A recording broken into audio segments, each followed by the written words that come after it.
Ngaturaken sugeng enjing para kinasihipun Gusti pinanggih wonten ing dinten Kemis 11 Maret 2021. Mugi dinten menika kita sedaya sami pinanggih kelayan pinga saras tuwin suka basuki. Sumangga wekdal enjing peparingipun Gusti ingkang kepaing berkah. Kita tampeni kanthi manah kepaing raos syukur sarta kita sesarengan sowan marek ing ngarsanipun Gusti kanthi manah ingkang nyawiji wonten saklebeting pandonga enjing. Sing rahmat lan tentrem rahayu saking Allah Rama kita lan Gusti Yesus Kristus sarta panunggalanipun Sang Roh Suci wonten ing panjenengan sedaya. Amin. Sesarengan kita mirengaken kidung pasamuan Jawi 103. Allah yiku pangen satuhu.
Sarto kula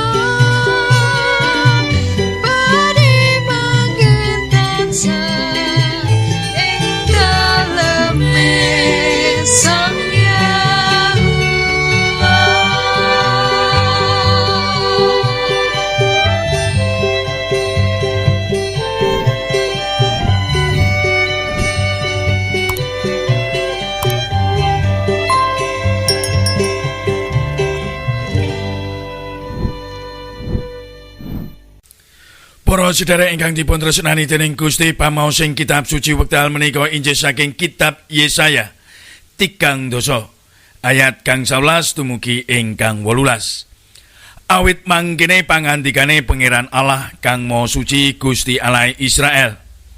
Sarana mratopat lan sumarah sira bakal padha kaparingan slamet. Kekuatanira iku tumunung ana ing ayem lan kumandel. Nanging sira padha ora gelem.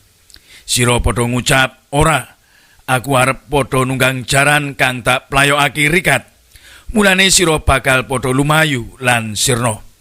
Sira uga padha celathu, aku arep padha nunggang jaran kang cukat. Mulane kang nguyak sira bakal ngluwi cukate. Ana wong 1000 kang bakal lumayu merga sumurup ancamaning wong siji. Sira kabeh bakal lumayu merga saka ancamaning wong 5. Nganti sira kang padha tininggal kaya pal tetengger ing pucaking gunung lan kaya gendera ing dhuwur tetengger.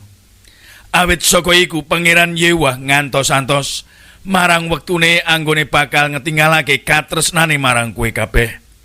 Mulane banjur jumeneng arep nandukake kawelasan marang kowe kabeh. Amarga Pangeran Yewah iku Gusti Allah kang adil. Rahayu sakai wong kang nganti-anti marang panjenengane. Rahayu kula lan panjenengan ingkang sampun mirengaken sabda pangandikanipun Gusti lan saged ngestoaken ing gesang patindran. Amin. Jujur pamdaring sabda ing wekdal menika rahayu tiyang ingkang pitados. Waosan menika nyarosaken kawontenanipun bangsa Israel ingkang ketaman ing raos ajrih lan kuwatir. Margi ngadepi bebaya lan pangancam ing ngajengipun. Bangsa Israel menika malah pados pitulungan dhateng bangsa sanes ingkang kaanggep langkung kiat injih menika bangsa Mesir lan nyupekaken Gusti Allahipun. Bangsa Israel menika bangsa ingkang boten nate purun sinau saking lelampahaning gesang minangka umat kagunganipun Gusti. Samitene nyupekaken Gusti ingkang langkung kuwasa mitulungi. Kamangka Gusti sampun dawuh lan dawuhipun menika kepenak lan enteng. Bangsa Israel namung kadhawuhan lerem lan anteng.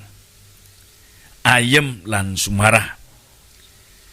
Kanthi manah ingkang saestu sumarah lan pitados. Nanging kawontenan menika malah sami nglirwakaken dawuhipun Gusti. Ingkang kathah lan limrah menawi wonten perkawis ingkang watosi. Panci saben tiyang menika mboten saged lerem lan anteng manahipun. Sami ribet lan bingung. Ingkang boten sae menika sok asring ing kawontenan menika damel putusan lan putusan menika pinanggihipun kirang sae lan kirang pas, kirang trep. Amargi mboten kepenggalih kanthi lebet lan ening.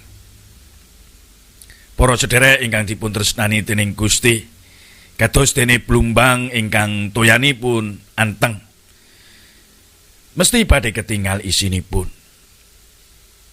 Toya ingkang anteng blumbang menika ketingal resik. Nanging menawi toya ing blumbang dipun aduk-aduk badhe dados butek lan reget. Semanten ugi manah lan pikiran kita kados blumbang. Menawi kita saged anteng lan lerem, sedaya perkawis sing gesang badhe ketingal, resik, padhang lan cetha. Nanging menawi pikiran kita sampun campur aduk ingkang boten sae, badhe damel butek, reget. Sedaya perkawis badhe ketingal boten sae, peteng lan abot. Para sedherek ingkang dipun tresnani dening Gusti, Gusti Allah sampun ngendika supados kita lerem lan anteng kanthi manah ingkang sumarah lan pitados. Mitatosaken gesang kita ing salebeting kathah panandang dhateng panguwasipun Gusti. Boten mlajar lan pados pitulungan sanes. Nanging namung dhateng Gusti ingkang langkung kuwasa mesti badhe kapitulungan rahayu. ingkang pitados saestu dhateng Gusti. Nadyan kangge pitados menika boten gampil, raosipun abot lan sisa, nanging rahayu tiyang ingkang pitados. Gusti Allah kuwaos ngluwari kita saking panandang lan pagiris ingkang nempuh. Saapot-apotipun masalahing gesang, boten wonten perkawis ingkang abot lan mokal menawi Gusti sampun kepareng campur asta. Pramila sampun ngantos ajrih lan kuatos ingkang banget-banget, ingkang damel pikiran lan manah kita menika dados butek reget. Sedaya menika badhe katampi ruwet, angel lan sapiturutipun. Nanging lerem lan antenga kangge ndedonga, mesti pikiran lan ati kita dados resik lan ayem tentrem. Rahayu saben tiyang ingkang pitados lan tansah nganti-anti Gustinipun. Amin. Sumangga sarengan kita tumungkul ing pandonga ngaturaken puji lan panuwun syukur awit sedaya berkah patuko ingkang sampun kababar wonten ing dinten menika. Patuko ngeparengaken kawula mbikak paningal ambekan tuwin ngraosaken berkah ingkang anyar peparing patuko. Saestu endah sih patuko wonten ing gesang kawula. Bombong manah kawula margi kawula gadah Gusti ingkang resnani gesang kawula. Duh Gusti Yesus sinakitna kawula mbaparaken kratoning swarga wonten ing gesang lan pagesangan kawula. Mujudaken tentrem rahayu ing salebeting gesang menika kathah kasisan, tuwin kasangsaran, kathah panandang ingkang werni-werni, tetep saged tumindak sae kangge sedaya tiyang lan tansah olah katresnan ingkang tulus ikhlas. Inggih margi amba-amban kawula menika mituhu klayan margi ingkang patuko tedhahaken. Kanthi mekaten margi kawula ing dinten menika saestu dados berkah kangge kathah tiyang. Sedherek patunggilan ingkang tansah ngantu-wantu berkah kasarasan lan margi luar kangge sedaya masalahipun sageta enggal pinanggih lan kasembatan. Para sepuh ingkang ringkih raganipun tansah patuko paringana kiat lan saras.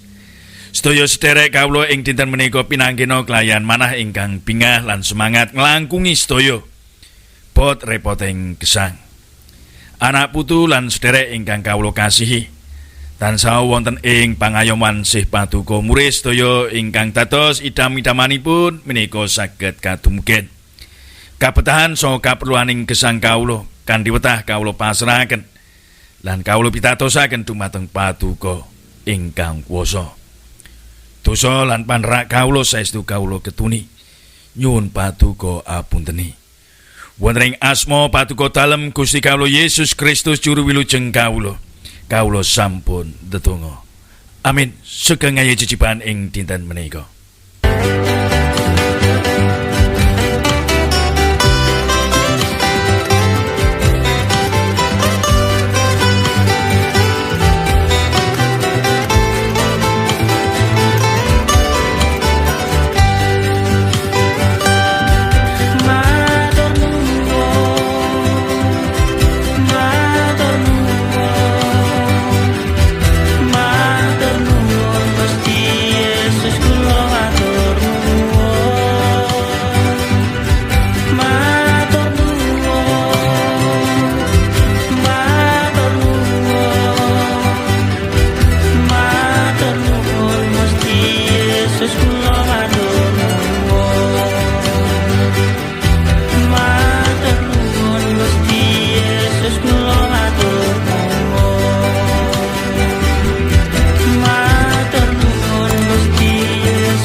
Matur nuwun.